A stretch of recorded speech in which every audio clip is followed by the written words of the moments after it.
There's different forms of magnesium. I haven't been to my behind the scenes vlog channel in a long time. I'm glad to be back.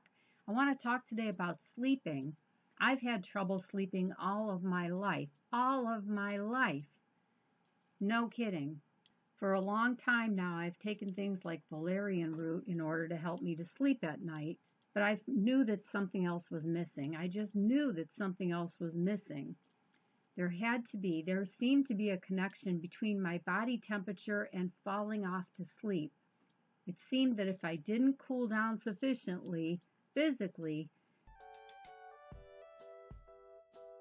I couldn't fall asleep. And I'm not talking about hot flashes. I'm talking about ever since I was a little kid. When I was very small, like 10 years old, in order to fall asleep at night, even in winter, I had to have my window open and sleep right next to the window with the cold wind pouring in.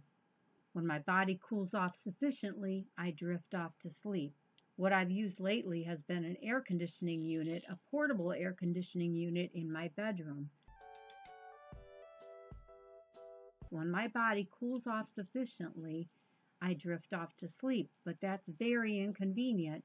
And I knew that some mineral or something would regulate my body temperature, but I didn't know what. And I've had a clue. I know that I'm magnesium deficient, and I have been for a long time. One reason I know is my irregular heartbeat. My heartbeat has been regularly maintained now with a small amount of Epsom salt in my glass of water on a daily basis, and that's magnesium. Epsom salt is magnesium. I took just the tip of a teaspoon or just a few granules of magnesium every day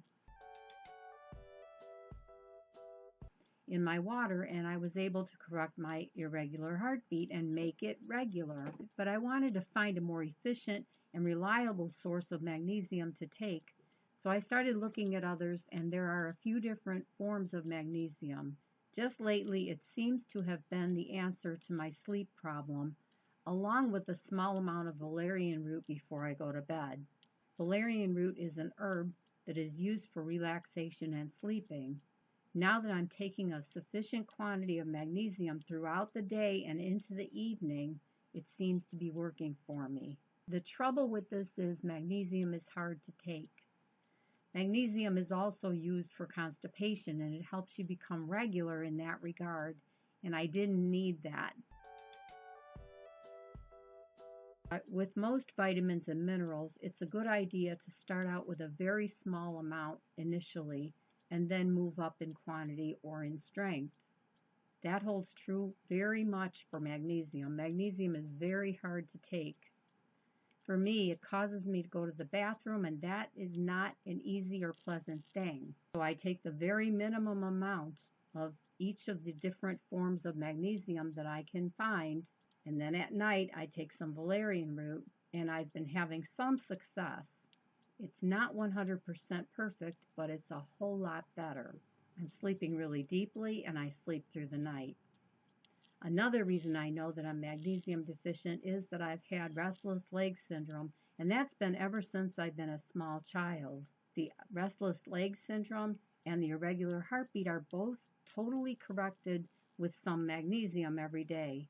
My last two challenges to surmount in using magnesium has been anxiety disorder and sleeping, and it has helped both.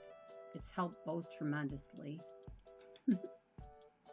If you don't know me, my name is Nancy Gurish. You can check me out at my regular channel, my main YouTube channel, where I have quite a few more subscribers than this channel. I've also got 2 other channels that you can check out.